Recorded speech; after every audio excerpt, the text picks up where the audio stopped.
السلام علیکم ورحمۃ اللہ وبرکاتہ۔ رمضان المبارک میں وہ کون سی رات ہے جس میں عبادت کرنا 1000 مہینوں کے برابر ہے؟ اس رات سے مراد شب لیلۃ القدر ہے، جیسے اللہ تبارک و تعالیٰ کا ارشاد ہے انا انزلناہ فی لیلۃ القدر، بے شک ہم نے اس کو قدر والی رات میں اتارا، یعنی ہم نے قرآن پاک کو قدر والی رات میں اتارا۔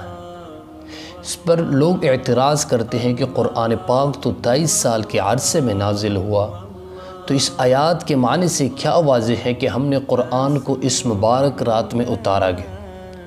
حضرت عبداللہ بن عباس رضی اللہ تعالی عنہما اور آپ کے علاوہ دیگر مفسرین کے نزدیک انزلناہ میں مفعول کی ضمیر ہو سے مراد ہے یہ ہے کہ ہم نے جبریل علیہ نبینا علیہ السلام کو یہ صورت اور باقی تمام قرآن دیکھ کر لکھنے والے فرشتوں کی ایک جماعت کے ساتھ لیلۃ القدر میں اتارا۔ اس کے بعد قرآن پاک توڑا توڑا کر کے نبی کریم صلی اللہ تعالی علیہ وسلم پر نازل ہوتا رہا، حتیٰ کہ 23 سال میں مکمل نازل ہو۔ اس تفسیر اس اقوال سے واضح ہوتے کہ قرآن پاک شب لیلۃ القدر میں اتارا گیا، پھر اس کے بعد تھوڑا تھوڑا کر کے حضور صلی اللہ علیہ وسلم پر وحی کے ذریعے نازل ہوتا رہا، اور 23 سال میں قرآن پاک پورا نازل ہو گئے۔ اس مبارک بعد لیلۃ القدر کو لیلۃ القدر کیوں کہتے ہیں؟ اس کی فضیلت کیا ہے؟ لیلۃ القدر کی عظمت اور فضیلت اور ان کی اقوات کا بیان ہوگا، جن میں اس مقدس رات کی آنے کی قوی امید ہوتی ہے۔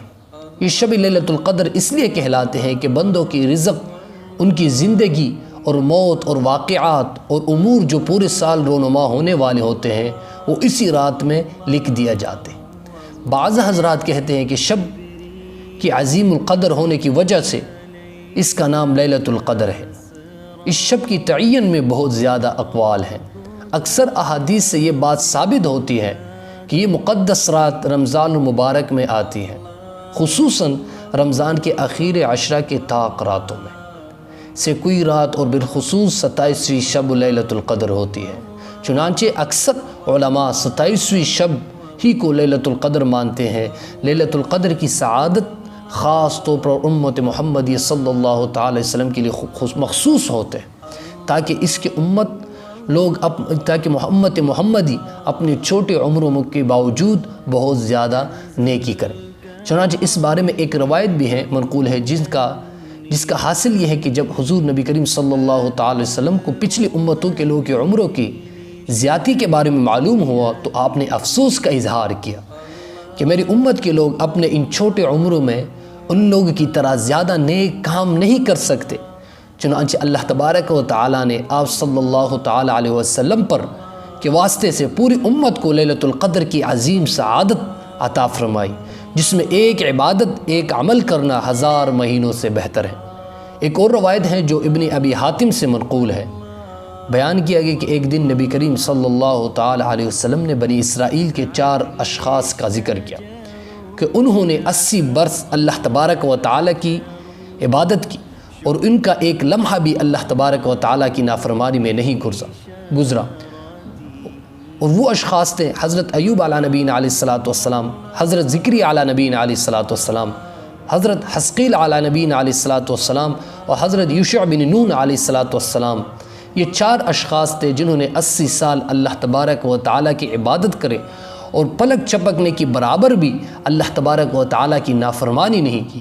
جب حضور نبی کریم صلی اللہ تعالی علیہ وسلم نے ان اشخاص کا ذکر کیا تو صحابہ نے افسوس کا اظہار کیا کہ کاش کہ ہمارے عمرے بھی زیادہ ہوتے اور ہم بھی اللہ تبارک و تعالیٰ کی بارگاہ میں عبادت کرتے۔ پھر اسی وقت حضرت جبریل علیہ السلام حضور صلی اللہ تعالی وسلم کے پاس تشریف لے آئے اور کہنے لگے اے محمد صلی اللہ تعالی علیہ وسلم، آپ کی امت ان لوگوں کی 80 برس کی عبادت پر متعجب ہوتے ہیں، تو سنیں اللہ تبارک و تعالیٰ نے خیر اور بلائی عطا فرمائی۔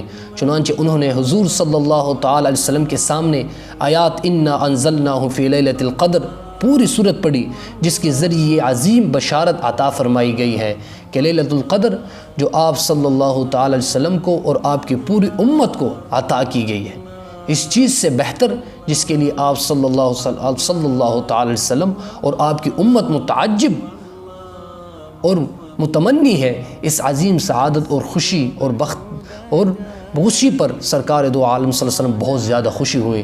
اس موقع پر یہ بات ملحوظ رہنی چاہیے کہ 1000 جو مہینہ ہے وہ 83 برس اور 4 مہینے ہوتے ہیں۔ اس لیے فرمایا کہ یہ آیات لیلۃ القدر خیر من 1000 شہر، یعنی لیلۃ القدر 1000 مہینوں سے بہتر ہے، جس سے 83 برس اور 4 مہینے ہیں۔ لیلۃ القدر میں اللہ رب العزت کی رحمت کی خاص تجلی آسمان دنیا پر غروب آفتاب کے وقت سے صبح تک ہوتی ہے۔ اس شب میں ملائکے اور ارواح طیبہ صلحاء اور عابدین سے ملاقات کے لیے اترتی ہے۔ اس مقدس رات میں قرآن کریم کا نزول ہے، یہی وہ شب ہے جس میں ملائکہ کی پیدائش ہوئی۔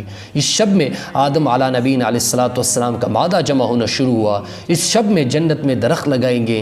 اس شب میں عبادت کا ثواب دوسرے اوقات کی عبادت سے کہیں زیادہ ہوتا ہے، اور یہی وہ مقدس شب ہے جس میں بندہ کی زبان اور قلب سے نکلی ہوئی دعا بارگاہ رب العزت میں قبولیت سے نوازا جاتا ہے۔ اس لیے اس مبارک رات میں عبادت زیادہ سے زیادہ کی جائے۔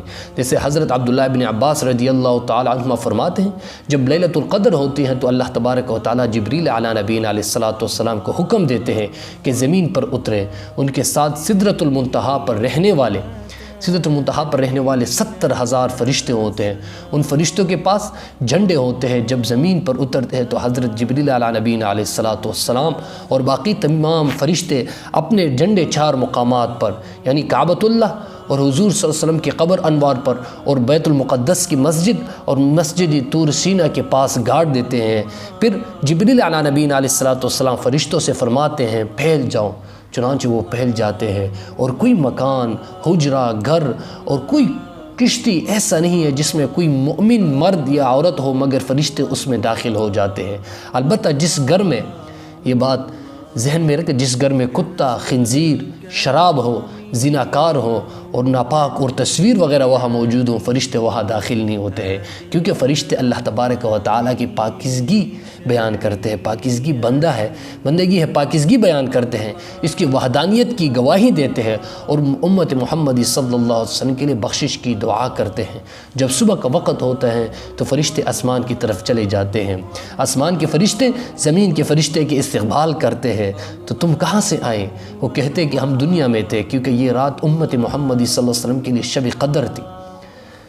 جبریل علیہ نبینا علیہ السلام فرماتے ہیں اللہ تبارک و تعالیٰ نے ان میں سے نیک لوگوں کو بخش دیا اور بدکار لوگوں کے بارے میں شفاعت قبول کی گئی۔ پھر آسمان دنیا کے فرشتے بلند آواز کے ساتھ اللہ تبارک و تعالیٰ کی تسبیح اور تقدیس کرتے ہیں اور اللہ رب العالمین کی ثنا کرتے ہیں، اور اس بات پر اس کا شکر ادا کرتے ہیں کہ اللہ تبارک و تعالیٰ نے اس شب قدر کی فضیلت میں امتی محمدی صلی اللہ تعالی وسلم کی بندوں کو بخشا ہے، اور ان کی عبادت کو قبول کیا ہے، اور ان کی دعاؤں کو اپنے بارگاہ میں قبول کیا ہے۔ اس لیے اس مبارک رات میں عبادت زیادہ سے زیادہ کی جائے۔ یہ مبارک رات ہے، اس میں دعا کی مقبولیت کی زیادہ چانسز ہوتا ہے، اس لیے اس مبارک رات میں عبادت کرنا اور اللہ تبارک و تعالیٰ کی بارگاہ میں اپنے گناہوں کی طلبکاری کی جائے کہ یا پروردگارہ اس رات کی مبارک کے صدقے ہمارے گناہ صغیرہ و کبیرہ گناہوں کو معاف کرائے۔ والسلام۔